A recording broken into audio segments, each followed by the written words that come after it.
incredible drive it was. Let's bring in our drivers. And that was an emotional day for Denny.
He's a race away from a championship. Now, Steve, you thought it was a bad call to go with just 2 tires with such a dominant race car.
Okay, can shut the audio off. Great, great. Okay, we're here with 2 of our championship 4. Thank you for your patience, gentlemen. Kyle Busch and Martin Truex Jr. And I won't even open up with a question.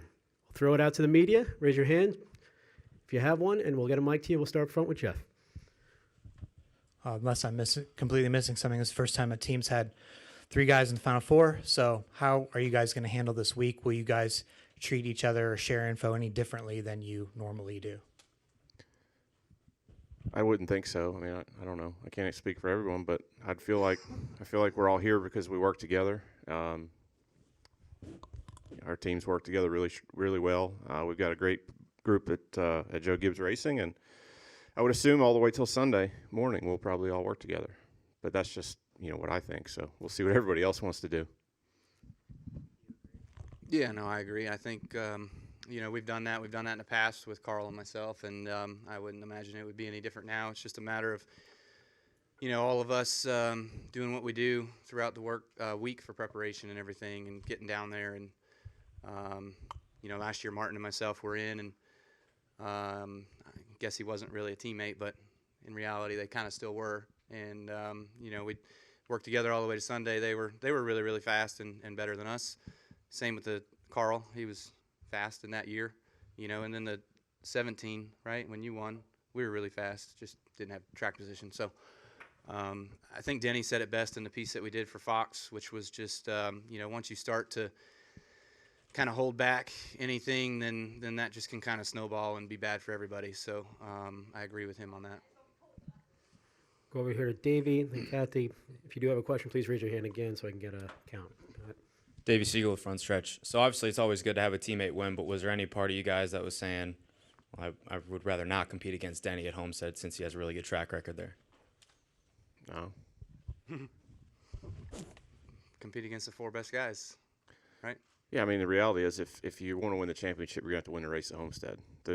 He would be in the race either way. So, yeah, I mean, we'll see how it goes. But it's cool to be here. We're excited. I think all of us are jacked up and ready to go. So we'll see what happens. Okay, we go to Kathy in the back. Kathy Brown, pitting outside the box. On a lighter side, you guys have both been in this position before, and this is kind of Denny's first time. You got any plans throughout the week to try to mess with him a little bit, get in his head, maybe give him some tips that aren't valid tips to see what he does? Oh, no, I'm not sure how you do that, really. No. Harvick did it to him in 2010. Nah, Go to Pat. no plans. Pat Nicole, NASCAR.com for Kyle. Is it any more satisfying to make it through after kind of a bumpy road in the playoffs? No, just I never questioned our ability or our opportunity to be able to go out there and achieve and get ourselves to the Final Four. We just, we had a rough road. Other teams had rougher, but we're here, and that's the good part. Okay, we're now joined Take a by shower, Kevin too. Harvick. No, not yet. Okay, you stink. And we'll go to Jerry. Jerry Jordan, KickingTheTires.net. Kyle, on the last restart there, you were all the way down into the, I guess, up to the infield fence and cut up. Almost got to Denny. Did you did you hold off at all, or ask Adam if you could pass? And he said he really didn't know. He said it looked like you went all out. And was it that important to get Denny into the championship? No, I was racing for me at that point.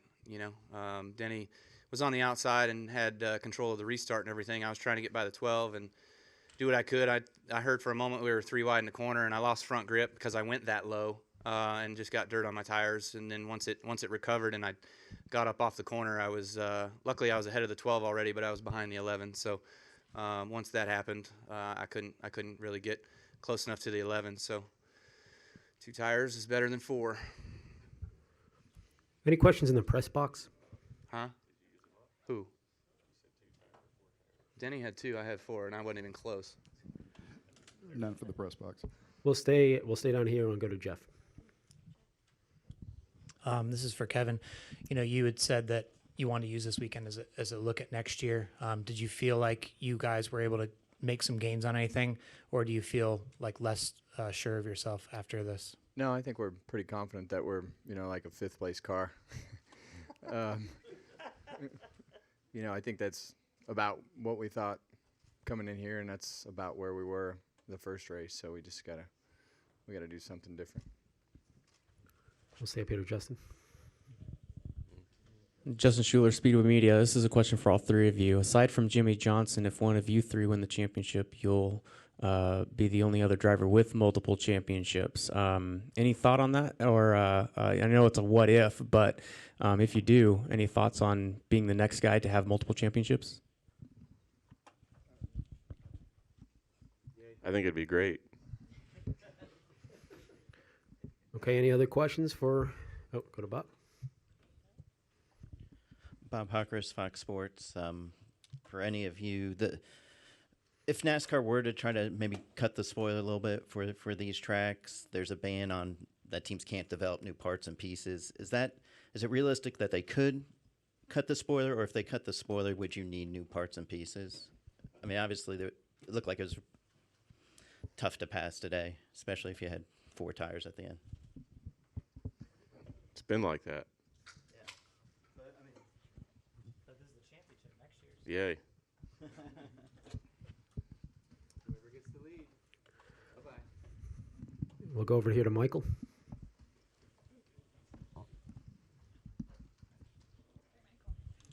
For any or all of you, any comment you would offer on the traction compound and significance or non-significance today? Yeah, I think it would have been a lot better race if they'd have got it low enough. I mean, it was just way too high. I thought it was closer in 1 and 2, but I mean it was still probably 3 or 4 feet. Probably needed to come down just a little bit. And that end, the other end, it was 7 or 8 feet. It was a lot. It was a lot. So I think it could definitely be beneficial, but it was way too high. Any final questions for our championship 3 of 4 here?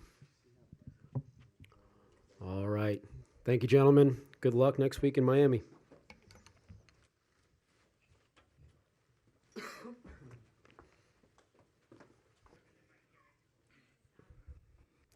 We're going to go ahead and continue our post-race media availabilities for the 32nd Annual Blue Green Vacations 500. We're joined now by our race-winning owner and crew chief, Coach Joe Gibbs and Chris Gapehart. Before we go to questions, though, I do want to mention that Toyota did clinch the Manufacturers' Championship in the Monster Energy NASCAR Cup Series today.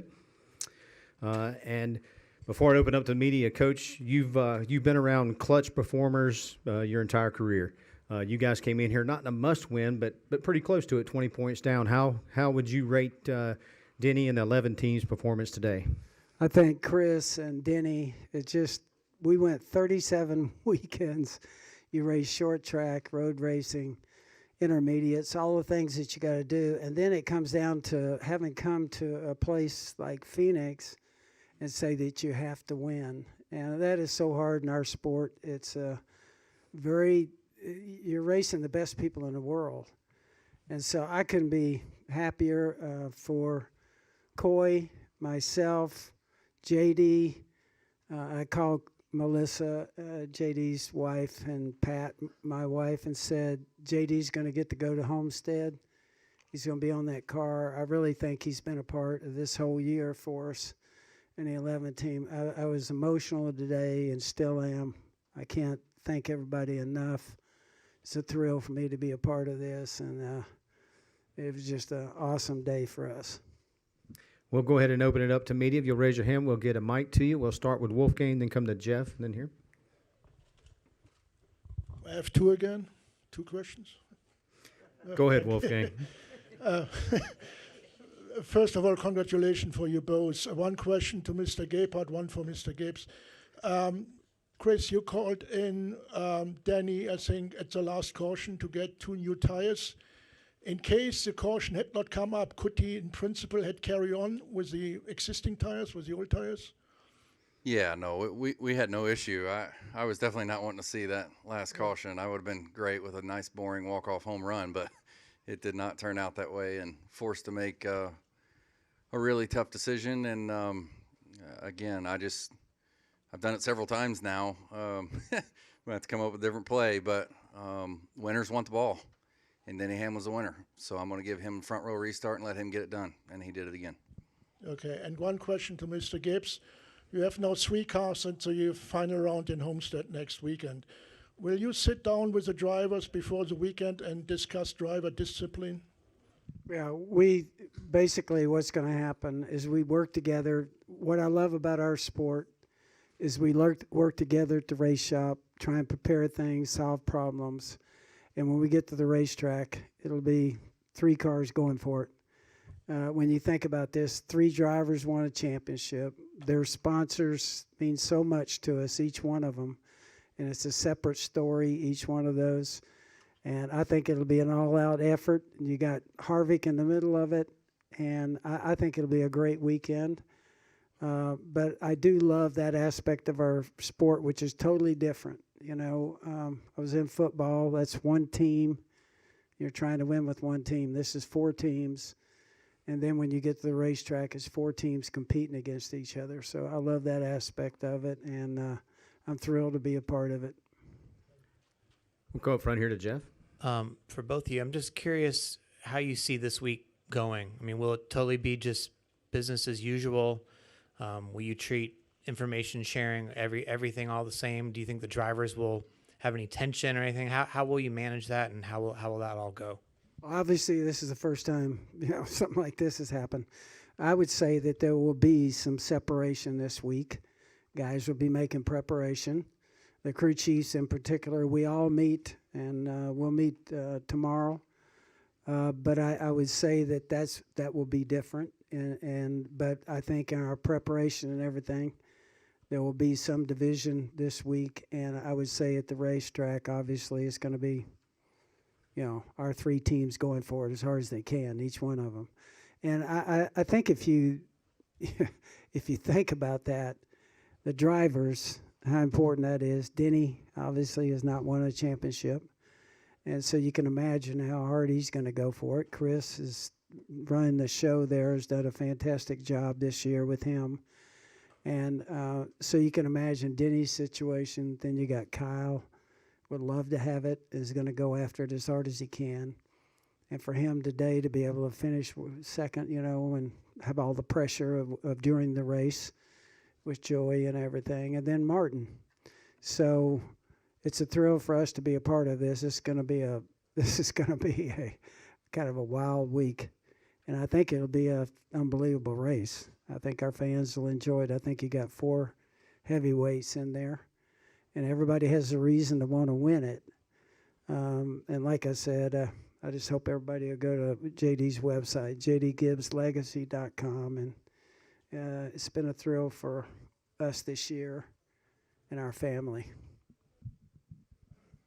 I'll be brief. We won't change a thing. It's been 35-point races that's got us to this point. I keep singing it. It's process and procedure that's got us here. I'd be a fool to change anything. We will change nothing. All right, we're going to go right up front. Then we're going to go over to Jenna, Nate, and Jerry.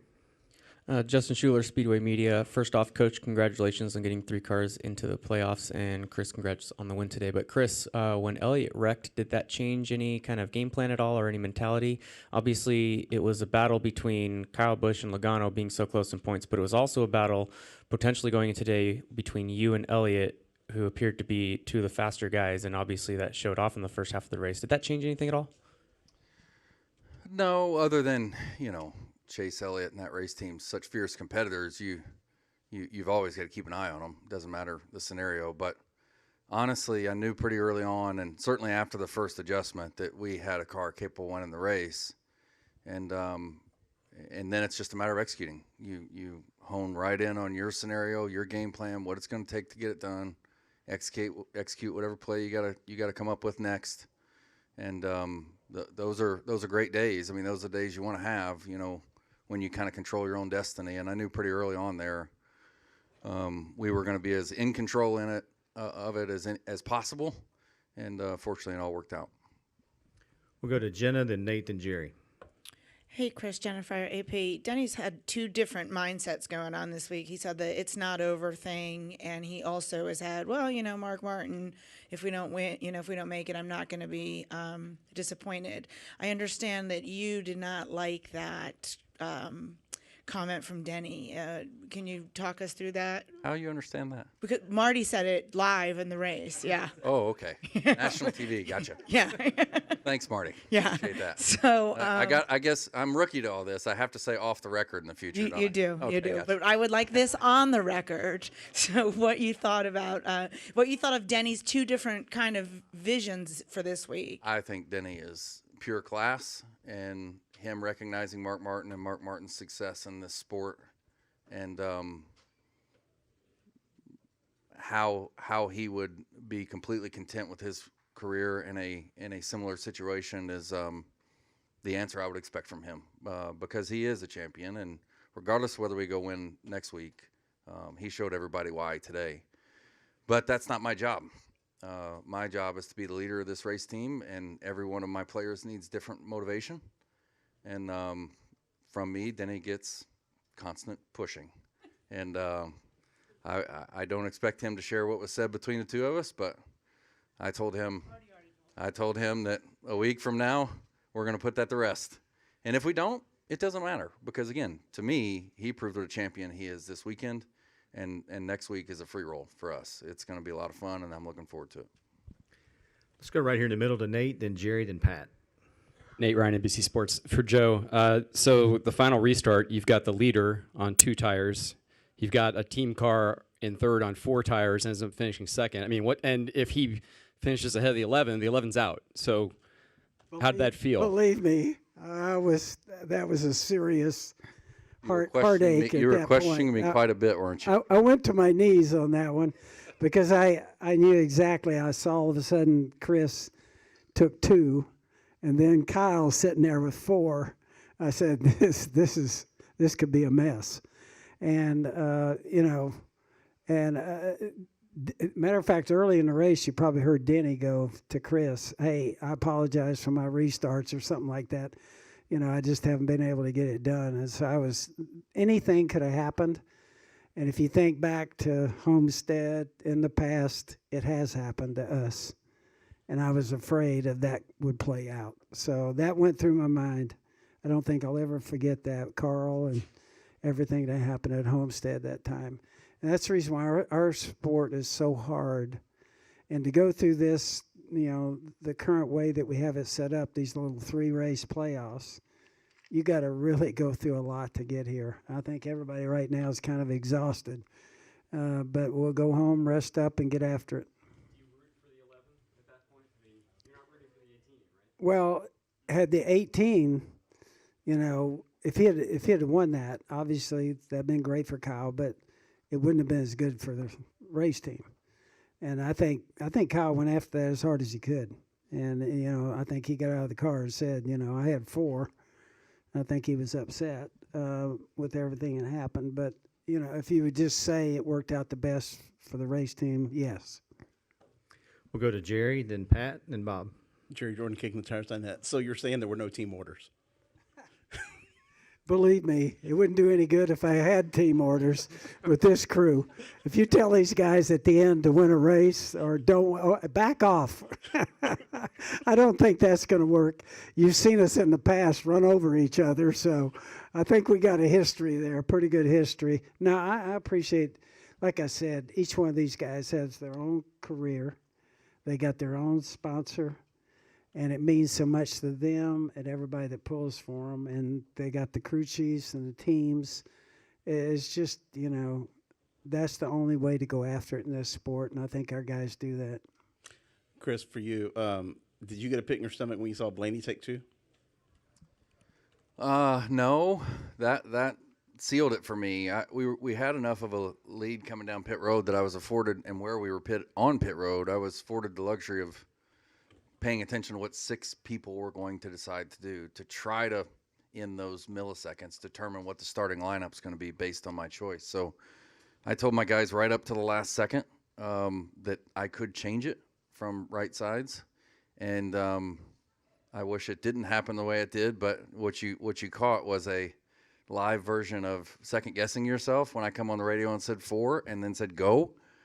That's big time sports, man. This is not easy. These decisions are hard. And what happened there was I knew Kyle was taking 4 my ear. I knew the 19 was taking 4. I thought the 12 was taking 4. I'm watching him, and I couldn't see very well. And all of a sudden they're taking off, and so that's why I called 4. And then they're taking off. I'm like, oh no, never mind. Don't go 4, not 2. Go. You're good. So. It was hair raising for sure. But man, that's why we love it, right? It's a lot more fun when it works out.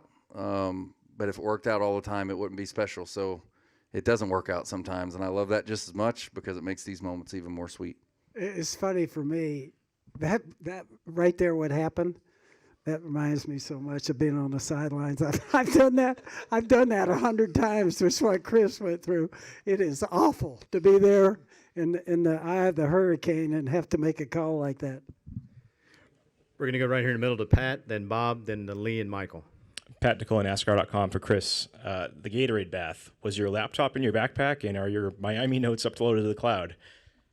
Yeah, I told those guys, I said, that was real wise. I need this computer for one more week. I got a good chuckle out of them. I'm sure it'll be fine. Heck, I don't do anything anyway. I got a bunch of guys underneath of me that get it done. I just kind of point and they march, and I'm super proud of them for that. So it's going to be fun. Right up front here to Bob. Bob Hackers, Fox Sports. I have a couple for Chris. Shouldn't 4 tires beat 2 tires in that? 4 tires in third beat 2 tires in first in that situation, or was Denny that much better? Well, I think over the previous 2 runs, we had proven we had a really good car. So there's that. Denny's extremely motivated, And then, there's the nuance of understanding certain racetracks and tire combinations and how the tracks wear and how the pace fall off degrades. And that's a lot of insider baseball. That's my job. And you train yourself with all that heading into the week. You know what those racetracks are. And you try to let your instinct make those calls, because if you let your emotion make it, it's going to be wrong. So you try to train your instincts throughout the week. I truly believed we needed to have a front row restart there with only 3 to go to have a shot. And we called the play, and again, we don't do this on the fly. It's either this, or this. But the decisions are already made. It's just a matter of which one we're going to point to, and we pointed to that one, and then the ball's in Denny's hands, and it's time to execute. And again, winners like the ball, and Denny got it done. And I think you could say that the 4 best teams are in the Final Four. What has made these 4 teams better than the rest? It's humbling just to be a part of the 4, to be honest with you. I think the other 3, it's very clear.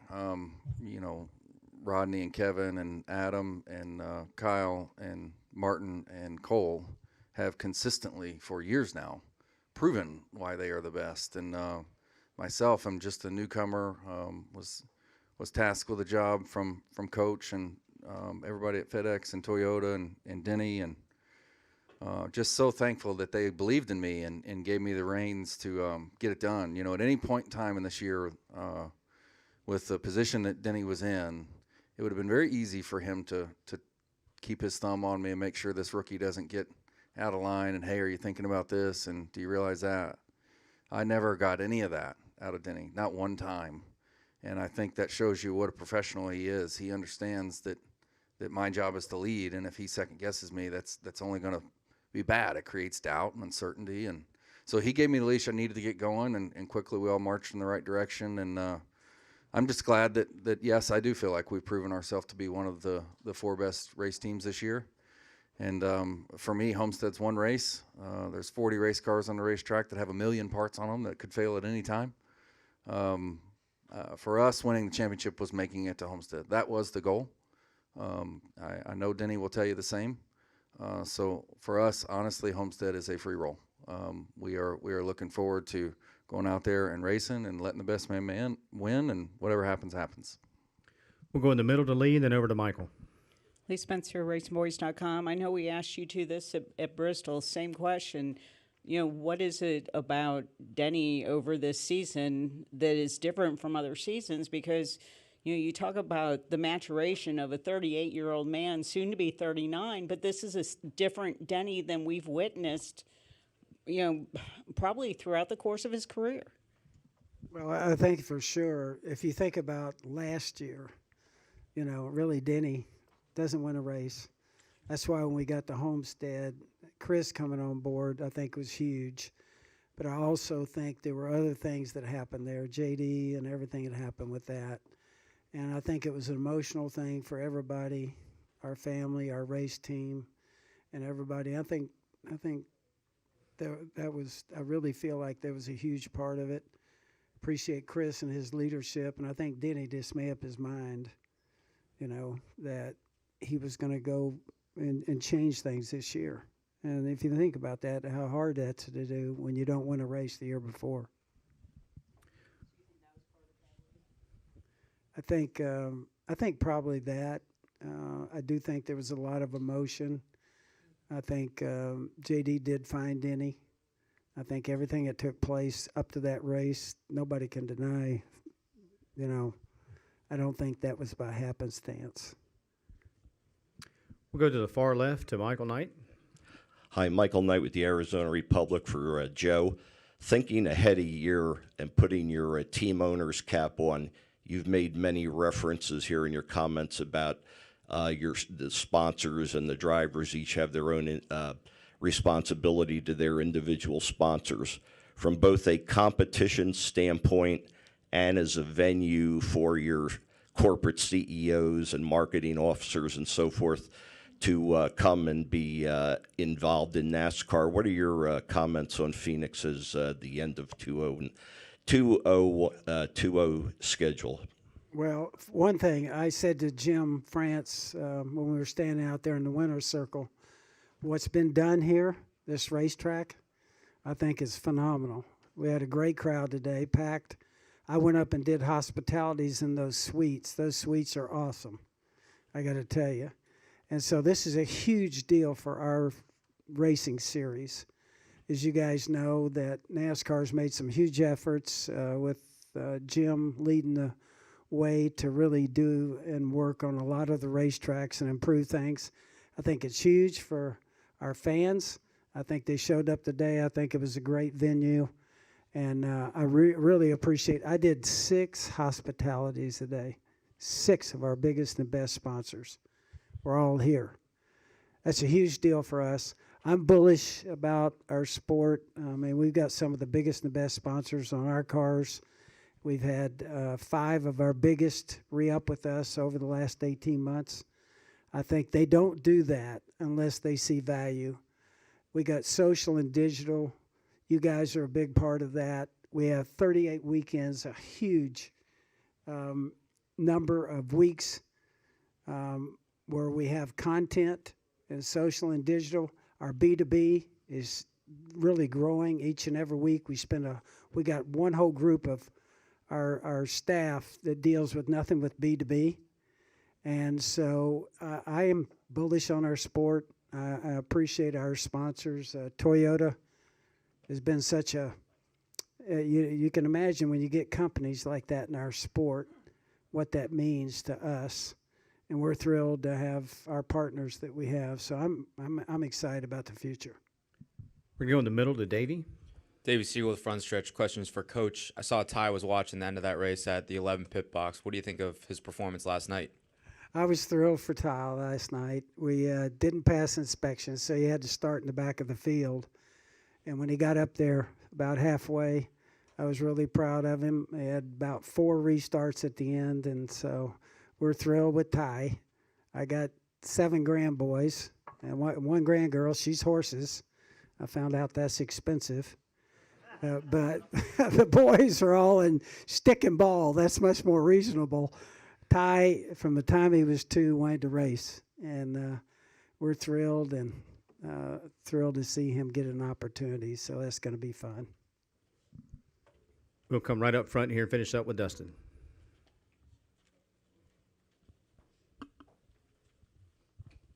Dustin Long, NBC Sports. Chris, I wanted to ask you about Chris Lambert and the relationship with him and Denny. Obviously, they've been together for a long time. Obviously, the spotter is a key person because they're in the driver's ear.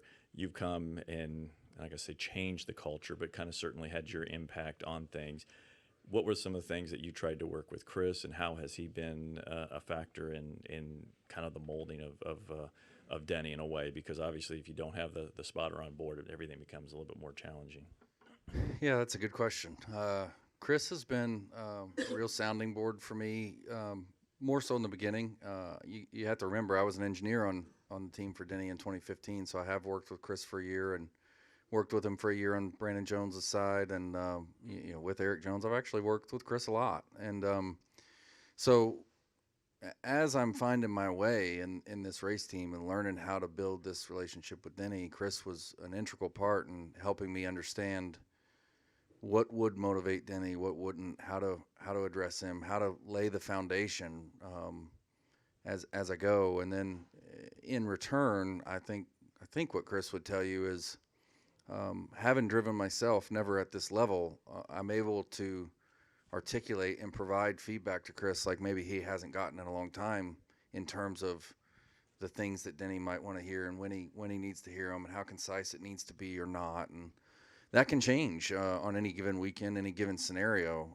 Now Chris is a pro, so he doesn't need a lot of coaching, but I think just me being able to provide a little extra insight as to what the driver might be dealing with in those situations without him having to go to Denny, and Denny's busy and Chris is busy, and it's just another resource for Chris, I think, to become better at his job. And certainly the 3 of us together have leaned on one another and believe in each other, and I think it shows on the racetrack.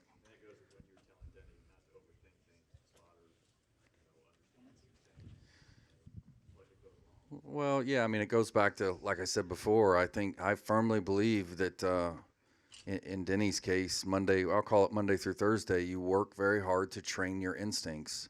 And then after that, you have to let instincts take over. You know, Denny, especially in his job as a driver, he's making 1,000 decisions a football field a second. And if you try to think your way through every one of those, you're going to fail. So it's difficult when the pressure's high to just go with your gut and, you know, what your instinct says, and then just don't look back. But I just try to provide a little reassurance to him that that's the right thing to do. And again, Chris being the pro that he is, he just sits back and lets that go on because he knows it's right as well. Coach and Chris, you are free to go. You're welcome to stay, but you're free to go. And we're now joined by our race-winning driver the number 11 FedEx Ground Toyota, Denny Hamlin.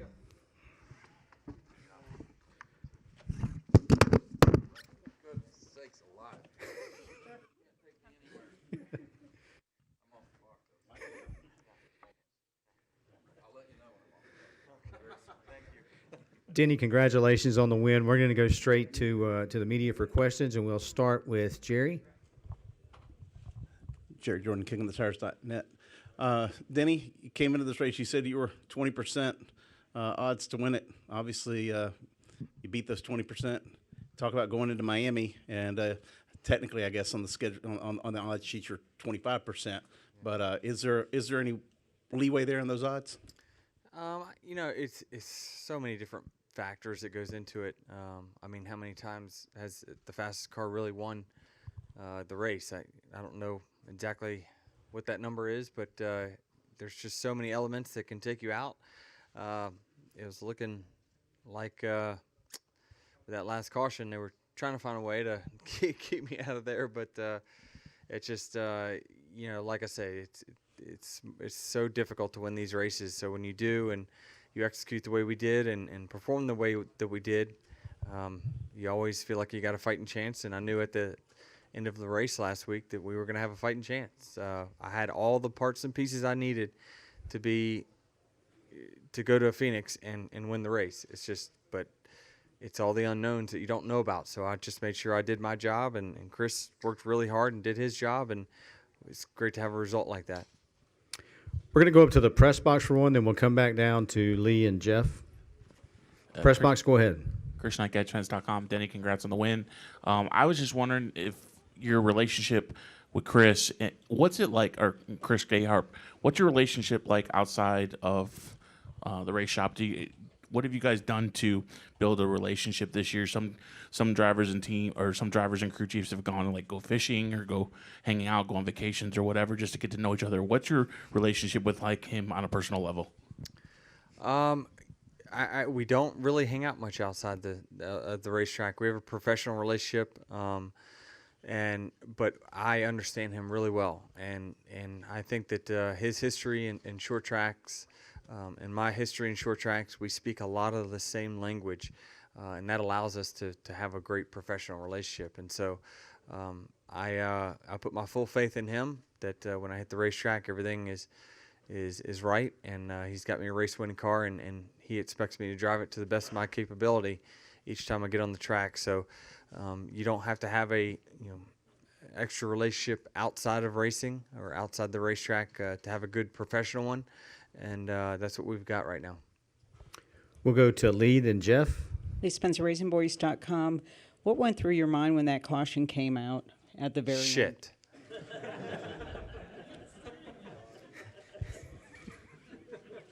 That was it. Pretty much says it all. To kind of follow up on what Nider was asking you, what is it about Chris's demeanor? Because he seems to be a bit of a ball buster. Yeah, I mean, he holds everyone accountable, everybody accountable, from top to bottom, and so I think that he even though this is his first year, he just it's like he's been doing this for a really, really, really long time, and he has on the crew chief side or the engineering side, he has got quite a bit of experience, but managing the people is what typically is the challenge of first year crew chiefs. And I think that that's what he's specialized in. I mean, I know that when we were when my pit crew was struggling early in the year, and we were, I think, ranked about 25th or something like that. He says, I'm going to turn this crew into a top 3 or 4 pit crew. And by the end of the season, we've gotten really, really, really close to that. So he's just he's like Joe in the sense of that he gets the most out of his guys, everybody. And so I'm not sure what it is, but he's got some motivation in him for sure. Every week he kind of gives me a little speech when I'm strapping in the car, and his confidence in me is unwavering. He says things that otherwise I would just say is, well, you're just pumping me up, you're just making me feel good. But he finds a way to make it relate and make you believe it. We'll go right here to Jeff and then Davey. I know you think these things through. So what was your mentality on that last restart? I mean, you have 2 tires. You're starting next to 2 tires. You've got 4 tires behind you, but it's teammate. What were you trying to do? How did you execute that? So I wanted to choose the top simply because I thought that if I went into turn 1 side by side, I'd rather be on the high side. I thought that I'd seen Kyle get a pretty good run in the traction stuff on a few restarts, and I saw it in a few restarts in the truck race as well. So I just thought that if I was going to be at a deficit of grip versus my competition, I had the option to go up there and get more. It was going to be a longer distance, but I had the option to go up there and get the grip that they didn't have. And so I think that was the reason I did it, and luckily it all worked out for sure. Especially, I think having the 12 under there with 2 tires as well, gave me a little buffer there, because if it was Kyle side by side, I'm not sure I would have held him off, but I would have damn sure tried. We'll go here in the middle to Davey and then to Dustin. Davey Siegel with front stretch. So coming in, mathematically it was possible for you to point your way in, but as the race wore on, it became clear that you had to win. And you did that. So what kind of statement do you think that you made here today, if any, in your mind? Well, I mean, I knew that we had options. I thought, really, even after the first stage, we still had options. But when we finished second to the 22 in the second stage, I knew it was pretty clear. I knew that given the cars that were on the lead lap, where he was running, that it was going to be difficult. And even when he was struggling, he was hanging around 10th or so. That just wasn't going to be enough. We were going to fall, about 6 or 7 points short. So I knew that we needed to win, but I knew right from the drop of the green flag we had the best car. And it wasn't always up front, but I knew, like, I could just feel little things in that car that was like that. Clean racetrack, or this thing gets strung out, we're going to be tough. And so I just was patient. Me and Chase had a crazy battle there at the end of stage 2, where I had to almost kind of check myself and bring myself back down to what this position really doesn't matter. If the 22 is going to win, it's unlikely that this one position will matter. But really, I just, other than that, I knew that if I could get better restarts, I was going to be able to handle this race. We'll go to Dustin, then Pat, then Kathy. Dustin Long, NBC Sports. You were in here on Friday, and you kind of were, kind of assessing what the season might be if you didn't make it to the championship. And I guess Chris sent a text kind of to get you to change your thinking.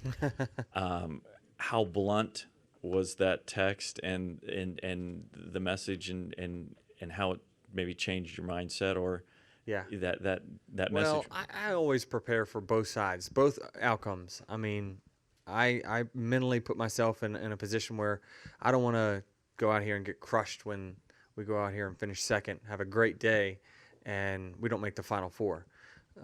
That's still a pretty damn good day. I mean, it's more on my shoulders. It's my fault that what happened in Texas. So I have to take the load for that. But the biggest thing, he always keeps pushing is that, no, we're here to win. We're not going to settle for anything other than winning.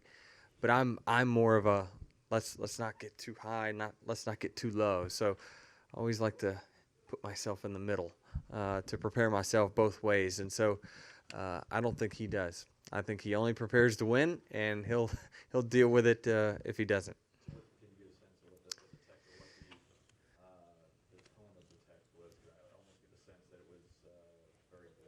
Yeah, I mean, definitely.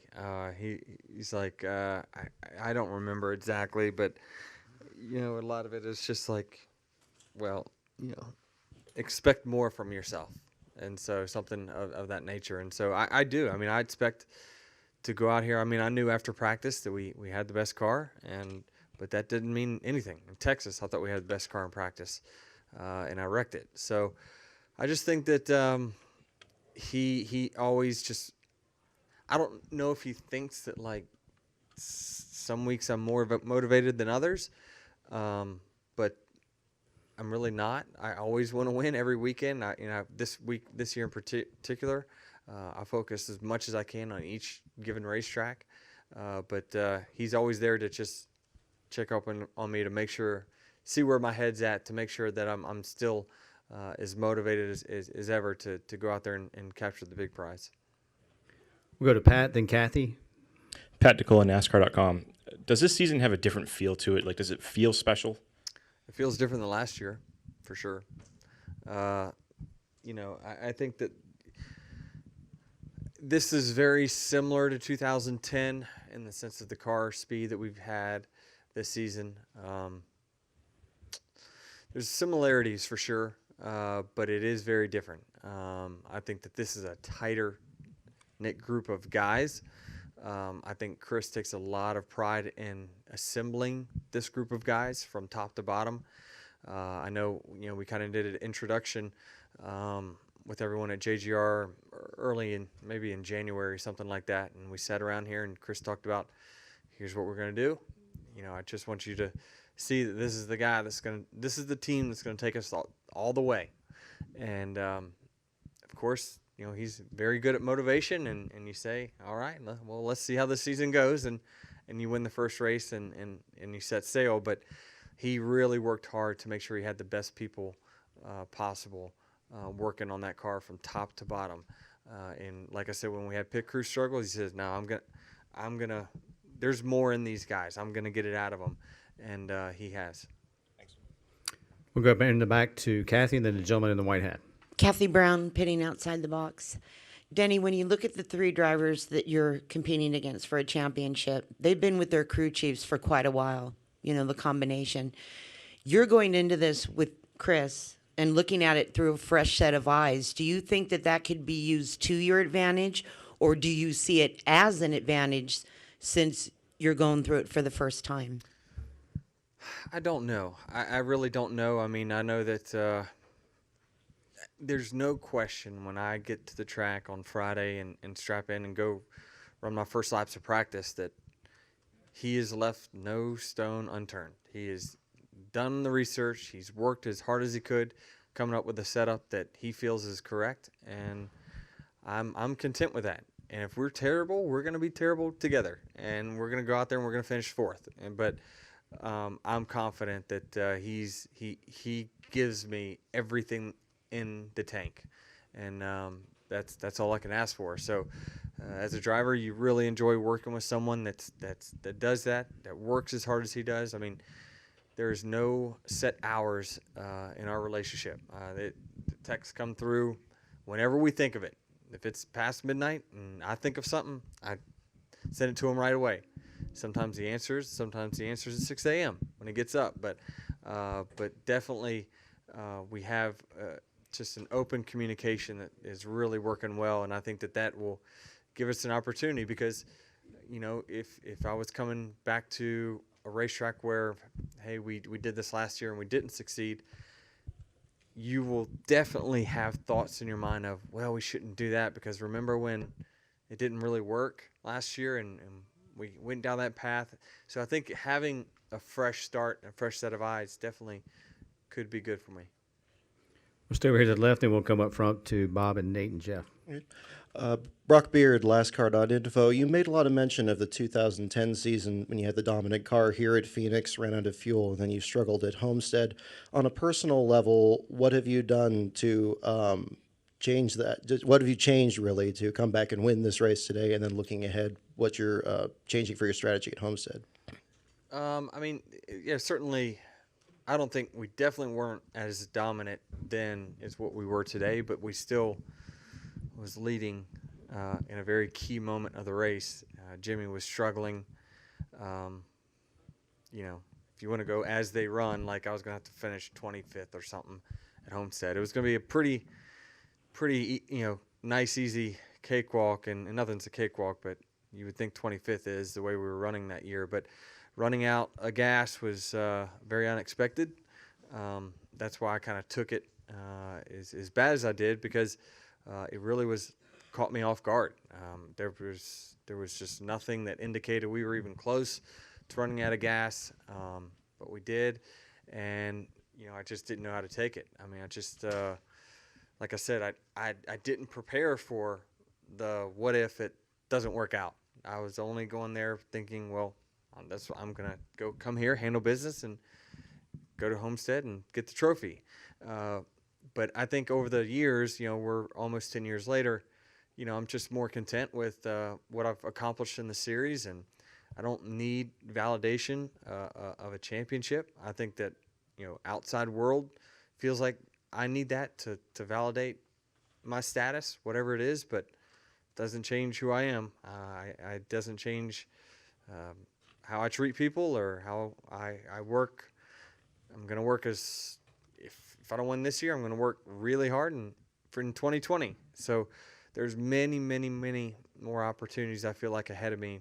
This is not my last opportunity to win a championship, and especially if the relationship that I've built with Chris, I see this going a long way. We'll come up front to Bob, then Nate, then Jeff. Bob Pockris, Fox Sports. Is there anything that you're not going to do this week that maybe you've done in preparation for championship weeks?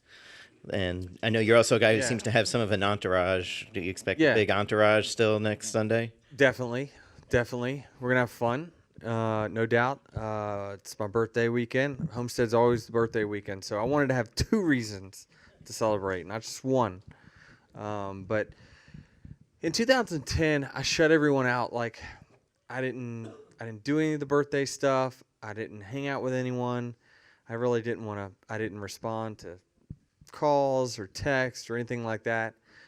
But I'm not going to be that way. I don't think this time around, because I'm not going to change who I am. I mean, if I want to go out for a late dinner, I'm going to go out for a late dinner. It's what I do every single week. And we won 6 races and had pretty good success. So it's not going to make me run any better if I go to bed and lock myself in the hotel room at 8 o'clock. I guarantee that, because it didn't in 2010. So I'm going to enjoy the moment, because all you can ask for when you started the year was an opportunity for a chance to compete for a championship, and we have a chance to compete, and that's it's goal accomplished. Now we just got to go out there and do it.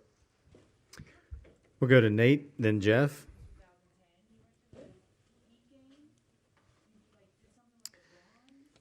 No, I think that was no, that was a different year. That was 2012. That was Lil Wayne, by the way. Lil Weezy. Well, I remember the day before the race saying, no guys, I can't do anything. I need to get a good night's rest and this, that, and the other. I went to bed way earlier than what I should have, and really just overthought it. I mean, I'm not going to overthink it this time. I'm just going to do my thing and have fun and enjoy the moment. We are definitely on house money right now, so let's enjoy it. We'll go to Nate, then Jeff. Nate Ryan, NBC Sports. Denny, on your in-car camera, when the final caution came out, you slammed your wheel, and I couldn't help but think, I'm sure others did, that was the image here in 2010 of you slamming your wheel, coming back to the pits after finishing 14th with the carburetor running out of gas. So I guess, one, did it ever cross your mind for a brief moment, oh my God, here we go, 9 years ago again? And 2, is today redemptive for that day? Because now I would think when people ask you about Phoenix, they're not going to ask about 2010 anymore. Now they're going to ask about probably today. Yeah, I mean, that's great. Certainly. I mean, I've answered so many questions about that day and the role that it played in the finish of the 2010 season.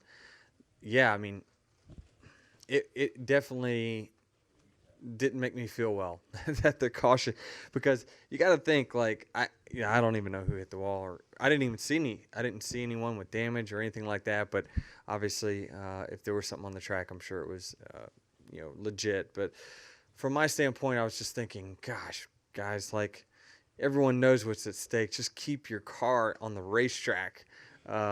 Let's let this thing play out. But I mean, this has been the finish of many races, right? Late race cautions, and you got to go out there and you got to earn it. There's a little part of me that now that it's done and we won, makes it better that not only, we didn't just win by 10 seconds. We faced adversity. We went out there and we pitted and we made a call, right, wrong, or indifferent. It was different than the rest of the cars that I was battling with, and we held them off and still won. So I think that, it makes it a little bit sweeter when you have a result like that. We'll go to Jeff and then finish up with Dominic. I'm just still curious about, this kind of off the track mentality that you have fun during the weekend, because you did this weekend and it was a high pressure weekend, but you go to like Post Malone concert, you're hanging out in this house with all your buddies and their friends and all that Playing stuff. tennis till 1 a.m. There you go. You played tennis till 1 a.m. But that you come here and crazy guy. But so how do you do that? I guess how are you focused or rested up enough when you get here and yet do all that and you can have it both ways? That's going to be news to Chris, so I might get a text about that one. I don't know. I mean, we were betting $100 a game, and I mean, I was kicking their ass, and it felt so good. So I figured, listen, if I can get in Larson's head early, this is the way to do it, right here. So, no, but for me, I mean, we enjoy hanging out. We like all the same things, and so I can tell you, being around those guys and my group of friends, it takes stress off of me. I don't think about racing nearly as much as I would if I was more isolated. And so I think that it's a way for us to relax, and I think that it's good for all of us, for sure. I mean, a little bit. I was a little tired, for sure. But I knew that, on race days, for whatever reason, my adrenaline gets going. And when my adrenaline gets going, like, I won't be able to go to sleep till, I don't know if I will go to sleep, to be honest. But, like, even though, like, I started the day a little bit tired, like, as soon as I strap in, my adrenaline spikes, and, like, I am no more sleepy time. I'm ready to go. We're going to finish up with Dominic in the back. Dominic Ottergon with the Racing Experts ESPN Radio Albuquerque as well. Just want to get your thoughts on tying 1970 past champion Bobby Isaac on the all-time wins list at 37 wins. Yeah, it's great. I mean, it's incredible when you win. I'm kind of in that number now where there's always someone really, really significant that we tie with each win. And so I just I believe that I shouldn't be mentioned with any of the people that I'm tied or near with in wins. It's just I don't know. I think I'm just super fortunate, to be honest with you.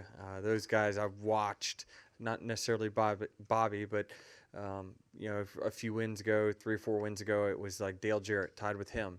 And I was like, well, I mean, I watched Dale Jarrett, and like he's significantly better than I ever was. So I don't know. I just think that it's really cool to hear that, but it's hard for me to kind of put in perspective that you're in that same realm. Denny, congratulations on the win today. Congratulations on the championship forward berth, and we'll see you Thursday in Miami. All right, thanks. Hey, folks, just as for a heads up, the president and general manager of TRD is available here in the media center. If you